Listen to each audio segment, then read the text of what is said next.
grabando antes de compartir. Listo, ya. Entonces les decía que el tema de hoy es de desplazamientos. Ya evaluamos la rigidez de la estructura. Digamos que siendo un predimensionamiento, dijimos que no es la geometría final que puede quedarnos. Ahora, en sesiones pasadas de cargas, pues evaluamos cargas gravitacionales. Posteriormente evaluamos cargas sísmicas, que son las cargas laterales, ¿cierto?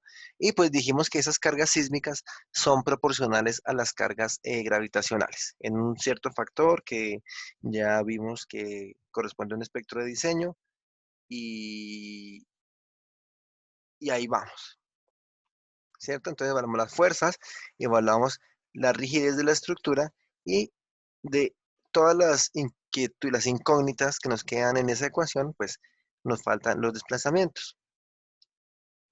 Entonces sabemos que entre una estructura sea más rígida, va a tener menos desplazamiento, ¿no? Si consideramos la misma condición de carga. Entonces aquí tenemos un esquema de unas fuerzas, digamos, fuerzas sísmicas, fuerzas laterales, que inducen unas condiciones de desplazamiento en una estructura, ¿cierto? Vamos entonces ahora a concentrarnos en analizar un pórtico en altura, de esos que ustedes revisaban por allá cuando estudiaban el método de Cross. ¿Y qué es lo que ocurre en ese pórtico? Pues vean que como yo estoy diciendo que de alguna forma se distribuye esa fuerza, ¿cierto? Si fuera el método de fuerza equivalente o un desplazamiento que le induzco en la base de la estructura, induce unas deformaciones como tal a mi edificación, ¿cierto? Si mi topología es que tengo tres niveles, asociando el primer nivel de abajo hacia arriba, ¿cierto? Que la estructura como tal se me va a desplazar un delta 1 lateralmente.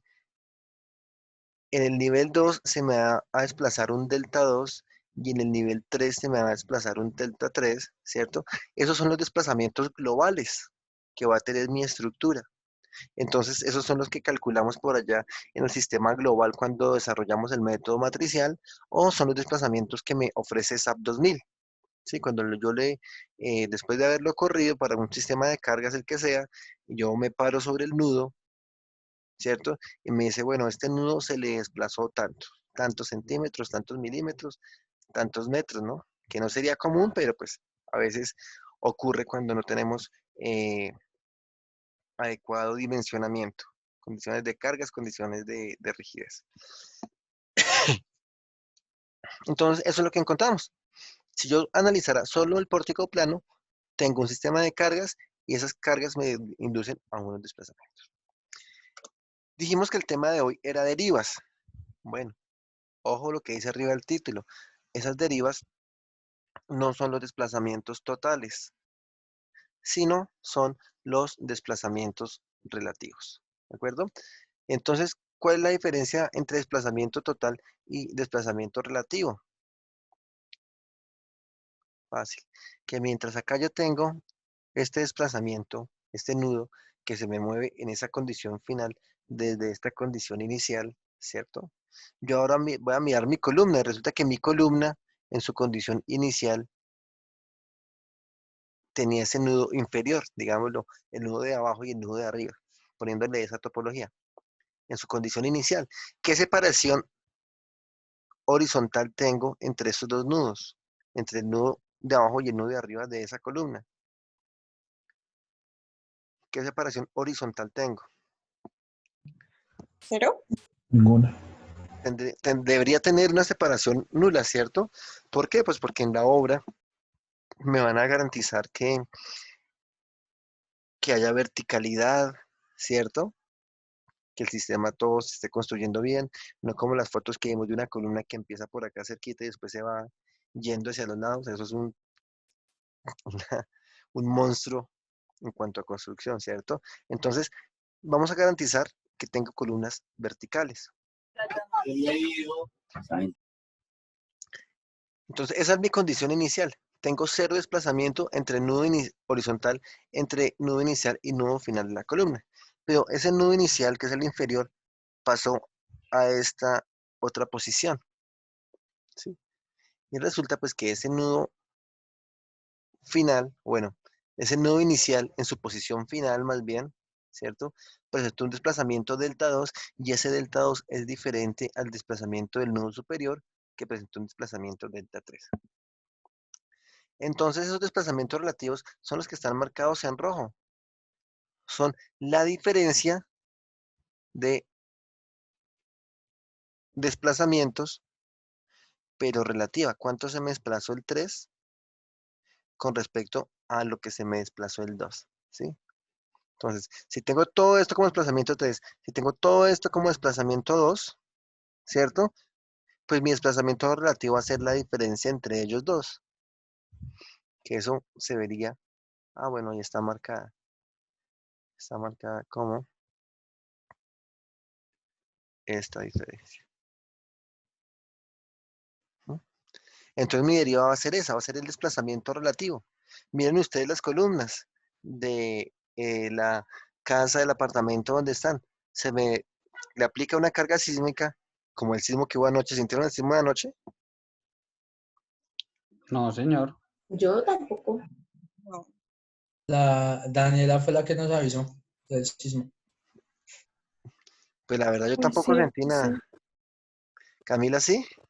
durísimo.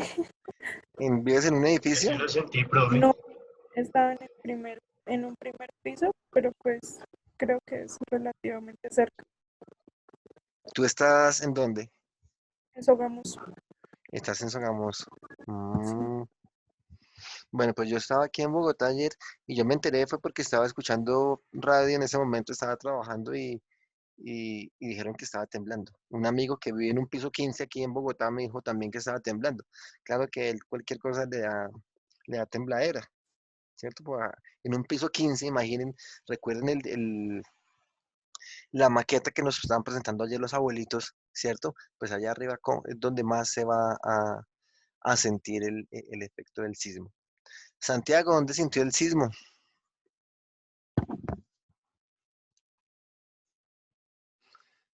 Santiago Niño,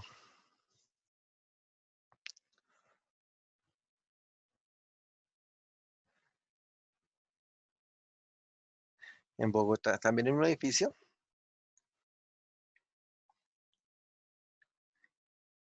un apartamento. Bueno, pues yo vivo en un tercer piso y no sé, no, la verdad no sentí, Pues ingeniero, yo vivo en un sexto, y sí, tampoco. que se supone pues que entre más mayor altura, pues uno siente. Ajá, No, exacto. lo que le decía, Daniela fue la que nos avisó. ¿Y ella también vive en un piso alto? Daniela, No, Mm, dije primero. también en un primero y bueno, digamos que eso nos sirve también como para ilustrar cómo es la respuesta sísmica. Bueno, es el mismo evento sísmico, ¿no? Y cómo las ondas atraviesan o se propagan de forma diferente en el suelo. Alguna vez estaba dando ahí en la Universidad de La Salle también, un lunes a las 7 de la mañana, estaba hablando de la misma clase de ayer, del mismo tema de ayer, de cargas sísmicas. Y, y nos tembló, eran como las 7:30, 7:40 y nos tembló en plena clase. No sé si tiene algo que ver que hablemos de cargas sísmicas como para que sea, no pudo hacerse una práctica de laboratorio, pero fue algo casi a escala real. Entonces, para que lo tengamos en cuenta. Gracias, no me acuerdo quién fue anoche que nos enviaron una imagen que pues vale la pena discutir. Esa imagen, ustedes se dieron cuenta que está el registro de acelerogramas y en la parte inferior, nos la enviaron al WhatsApp, y en la parte inferior nos decía espectros de respuesta. ¿Sí la vieron? Sí. Esos espectros de respuesta, digamos, o más bien, los espectros de respuesta que tenemos nosotros son una envolvente de esos espectros de respuesta que se presentaron ayer. Si ven que tienen la misma forma, ¿no? Como una zona inicial alta que viene haciéndose similar a la meseta y después una zona descendiente, ¿sí? Ese espectro que nosotros dibujamos ayer con base en esos parámetros de localización, de suelo y de importancia, procuran hacer como una envolvente de esta misma condición, ¿de acuerdo? Entonces una zona inicial muy seguramente que va por encima de estos picos que nos presentaron ayer y una zona descendente ya para periodos largos. Entonces, digamos que sin querer queriendo todo nos salió muy al lugar. Bueno, entonces hablando de eso, de sismos, de desplazamientos, unos sentimos, otros, bueno, unos sienten, otros no sentimos. Yo la verdad he sentido muy pocos sismos. El, el que sí sentí fue el del 24 de diciembre, que también fue fuerte y tuvo una réplica también fuerte. Eh, ya, me quedé que fue el único que he sentido. Entonces, esos desplazamientos que no sentimos o que sentimos, ¿cierto? Son los que me preocupan en mi estructura y son los que conocemos con el nombre de derivas. ¿Por qué me preocupan? Bueno, de hecho, en mi estructura no es que me preocupen mucho. ¿Por qué? Porque nosotros estamos considerando que tenemos unos elementos dúctiles. ¿Se acuerdan del concepto de ductilidad?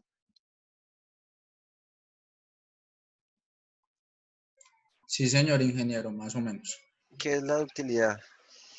Pues que permite, permite una dilatación, ¿sí? Permite una dilatación antes de una, o sea, después de la zona elástica en la gráfica, permite una dilatación antes del fallo total del material. Recordemos que un material dúctil es el acero y tengamos presente la curva esfuerzo de formación del acero, ¿no? Dejemos por acá una curva esfuerzo de formación del acero.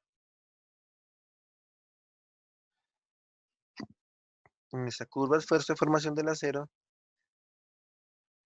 por acá tengo una zona elástica, ¿cierto? Y por acá viene algo, pues, que uno lo trabaja como una línea, ¿cierto?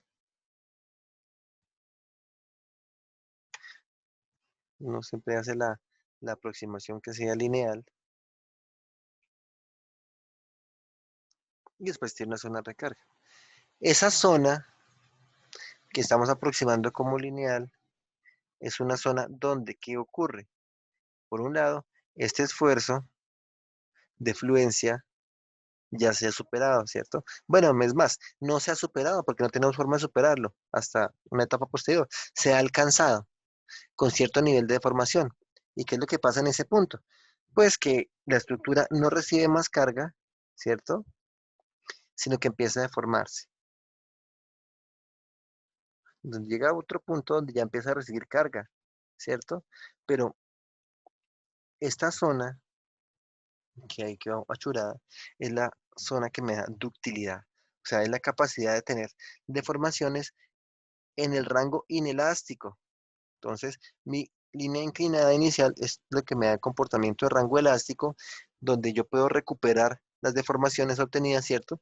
Acá en rango inelástico ya no puedo recuperar deformaciones. Entonces ya la estructura me queda deformada. ¿Mm? Esa es la razón por la que existe el concreto reforzado. Si yo tengo una viga, imagínense una viga en concreto, digamos que esta viga de arriba es en concreto, cualquiera. Voy a poner esta viga en concreto, ¿sí? Le pongo un sistema de cargas aquí gravitacionales, el que sea. Y esta viga se me va a deformar, ¿cierto?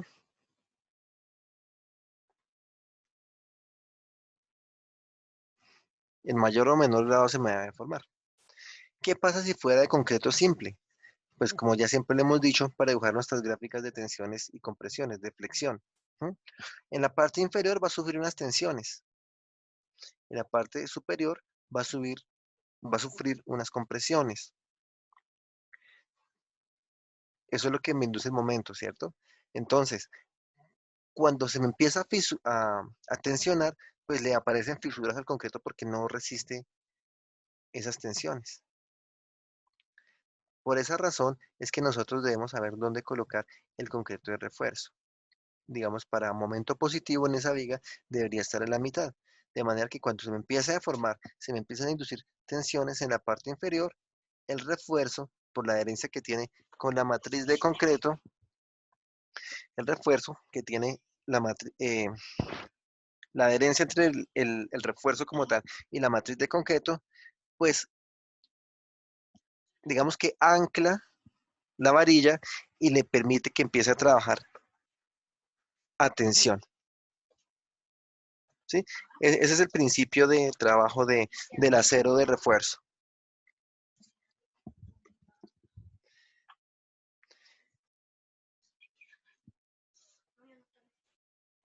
Eh, bueno, en los apoyos también debería tener acero de refuerzo en la parte superior, ¿no? Porque en los apoyos se me va a presentar el momento negativo, ¿sí? Pero digamos que ese es el principio como tal del concreto reforzado. Que yo ponga varillas a trabajar a tensión y el acero, perdón, y el concreto que desarrolle su máxima capacidad a compresión. Digamos que es donde se desarrolla la sección efectiva. Como yo tengo acero de refuerzo, pues cuando se me empiece a fisurar, esas varillas van a empezar a entrar a fluencia. Entonces, esta viga que marcamos se empieza a deformar, a deformar, a deformar, pues llega a un punto donde empieza a botar ese polvillo de concreto, ¿cierto? Se me está fisurando y cuando ocurra eso, pues me da chance de salir, de evacuar la edificación, ¿cierto? Si no tuviera ese acero de refuerzo, ¿qué pasaría? ¿Qué piensan que pasaría? Se parte la viga y No hay tiempo de no hay evacuación. tiempo de echarse la Exactamente. bendición para que no le coja el colapso de la estructura. La falla de la viga, del concreto como material, es una falla frágil, ¿cierto? Entonces, esa falla frágil no me permitiría hacer toda esa maniobra de evacuación de la estructura, ¿sí? Entonces, eso es lo que nosotros garantizamos con la ductilidad. Entonces, ¿qué es lo que pasa ya de forma general en la estructura? Pues que mi estructura, como ya tiene cierto grado de ductilidad, porque estamos utilizando o perfiles metálicos, ¿cierto? Si fueran acero completamente, o secciones reforzadas en concreto, ¿cierto? Me va a permitir esa ductilidad. Pero yo tengo dentro de mi estructura elementos no estructurales, tales como muros divisorios, muros de mampostería, ventanas, ¿cierto? Y generalmente mi estructura me tolera un rango amplio de deformaciones, pero esos elementos no estructurales no permiten ese desarrollo de formaciones tan altas, ¿sí? Pensemos en muros de mampostería, muros divisorios. Si se le presenta un desplazamiento de 2 centímetros, 3 centímetros, pues el muro sencillamente se quiebra, ¿cierto? Y lo que pasa usualmente en los sismos es que las estructuras quedan en pie, pero las afectaciones de las personas son más dadas por elementos no estructurales. Los elementos no estructurales que pueden llegar a colapsar, caerles encima, vidrios, pues imagine una ventana, si el marco de una ventana que se deforme 3 centímetros, pues el vidrio es otro material frágil, no va a soportar, a resistir tanta deformación y sencillamente explota. Explota es un decir, bueno, estalla, ¿sí? Se fragmenta y bota piezas por todo lado. Entonces, el propósito de controlar estos desplazamientos en las derivas es ese, que los elementos no estructurales eh, no se afecten en mayor grado o en grado tal que afecte la integridad de las personas ante un evento sísmico. Porque nosotros, digamos que es un secreto, que no es un secreto que nosotros no diseñamos, bueno, y hay mucha gente que dice estructuras antisísmicas. De hecho, el término no es correcto, ¿sí? Todas las estructuras van a recibir sismos, ¿sí? Y nosotros diseñamos para que lleguen, o sea, se comporten y bueno, ¿por qué no decirlo? Se dañen, pero se dañen de forma controlada, que tengan unos daños reparables, ¿sí? Pero sobre todo que se mantenga y me permita la evacuación, que es lo más importante. Entonces ahí Santiago está promocionando la electiva del profe Said, sí. En esa electiva es donde se estudia esas formas de anclaje de los elementos no estructurales en la edificación, ¿sí? Erika ya vio la electiva. ¿Qué nos puedes decir de la electiva, Erika, de elementos no estructurales? ¿Qué ven allá? Pues con él al inicio diseñamos fue muros de mampostería para analizar la carga del muro y ya después sí le metimos lo de las cargas de sismo y cargas horizontales y lo último que vimos fue las derivas que sí se supone que tienen los elementos no estructurales deberían tener derivas entre los estructurales para que pues estos fallen primero que los estructurales y den como ese tiempo para evacuar. Exactamente, exactamente. De hecho, es que esos elementos no estructurales, por eso decimos, eh, generalmente son elementos frágiles, ¿cierto? Entonces, los mismos desplazamientos, pues todos se me va a formar lo mismo, ¿no? Bueno, pues digamos, todo lo del piso 3 se me va a formar lo mismo, el piso 2 se me va a formar lo mismo. Y no todos los elementos están en capacidad de resistir esas deformaciones. ¿De acuerdo? Entonces, este es el análisis que estamos haciendo de un pórtico plano. Es lo que pasa. Ingeniero, Aquí estamos identificando qué son nuestros desplazamientos horizontales. Señor Daniel. en el caso de una estructura eh, mixta, me refiero a mixta de que tenga parte en concreto y parte metálica en Ajá. acero, ¿esas derivas se controlan igual? Ya vamos a mirar esos límites de deriva. Ya los miramos. Listo, ingeniero. Bueno, entonces, eso por un lado. Pero si nosotros aislamos, si yo voy a aislar como tal, el piso, que puse aquí, el piso 2 de la estructura, ¿cierto? Miren que está en negro mi placa. Pero aquí estoy considerando que sea un edificio rectangular, ¿cierto? Estoy considerando mi placa en negro. Y cuando le aplique la carga sísmica, ustedes vieron ayer que tenemos una excentricidad y demás, pues en amarillo, allá al fondo, se ve la condición deformada de mi estructura, ¿cierto? Entonces, que en sentido estricto, si yo le pongo una fuerza horizontal, pues solamente tendría que desplazarse hacia la derecha, ¿cierto? Pero como tengo una excentricidad, por lo que hablamos ayer, de la diferencia que una torsión accidental que se induce por la diferencia que se presente ante eventos constructivos, también se me va a generar la torsión que está allí presentada. Entonces, mi placa se me va no solamente que a desplazar, sino que también va a rotar. Entonces, mi punto de control es el centro de gravedad que está allí marcado. Entonces, también tengo como punto de control aquí la esquina inferior derecha, ¿sí? Esta era mi condición inicial y pasó a una condición final, ¿cierto? A una posición final.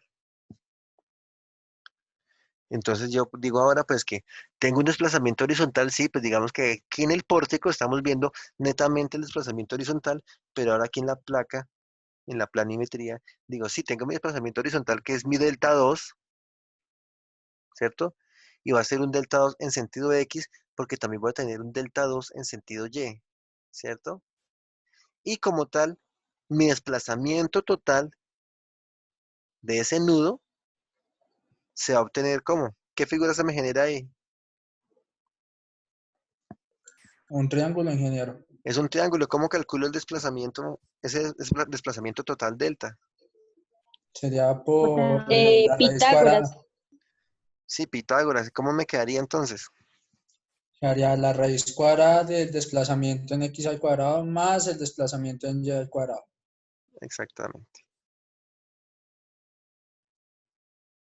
Allí está.